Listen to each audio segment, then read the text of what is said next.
რო დაუკვირდეთ ამ შეფასებას, სრული კატასტროფაა, ხო? ვარდების რევოლუციის მერე შეიქმნა ისეთი სისტემა ბრჭყალებში, რომელიც არის ერთი ადამიანის გონებაზე დამოკიდებული, რომელსაც ვერ ჩავიხედებით ვერც მე და ვერც ბატონგია, როგორც ბატონგია ბრძანა, და ეს არის კოშმარი, სრული მარაზმი, აბსოლუტურად და საქმე ბევრად რთულად არის და ბევრად მძიმედ არის, ვიდრე ჩვენ წარმოგვიდგენია, ვიდრე ამას ქართული მედია ახმოვანებს ერთხმაში, უნისონში.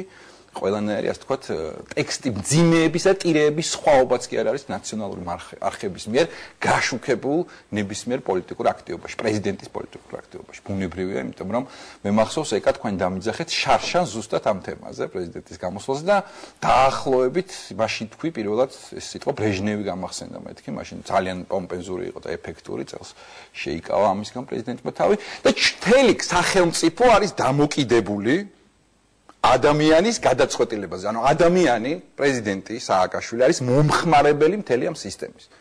მოიხმარს ის იმ საზოგადოებრივ სიკეთეს, პარლამენტს, სასამართლოს, მედიას, აი განსაკუთრებით ქიმერიძის საქმეზე იყო მედია თავისი ობიექტურობის ბრჭყალებში, პიკში, როდესაც ჩვენ ვნახეთ სამი სინქრონი, სამი სხვადასხვა ტელევიზიის.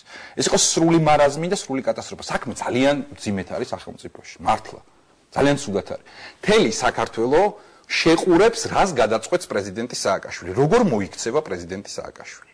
მისი გუნდის წევრები ძალიან ღელავენ ამავე დროს მე მესმის ახლა იმ პარლამენტარების, იმ უკვდავი მარადმწვანე პარლამენტარების, მაგალითად როგორც არის მაჭავარიანი, მარადიული, აი უკვე საფრანგეთის უკვდავთა აკადემიაში უნდა შეიყვანო ბატონი ელდარ კვერნაძე, რომელიც აბაკუნებს, რომელიც ნერვიულობს, იმიტომ რომ ძალიან მნიშვნელოვანია მისი ასე ვთქვათ პრეზიდენტის უკვდავყოფა ქართულ პოლიტიკაში, იმიტომ რომ თუ პრეზიდენტი უკვდავქმნილი იქნება ქართულ პოლიტიკაში, მას შეყვებიან, ასე ვთქვათ, მარადიულობას და უკვდავებას მოიპოვებენ მისი გუნდის წევრები. აი ეს არის რეალობა, ხო? ეს არის ხა ვცდილობ ეს საშინელება გლამაზად მოვხდე, ხო? ეს ჩემი პროფესია.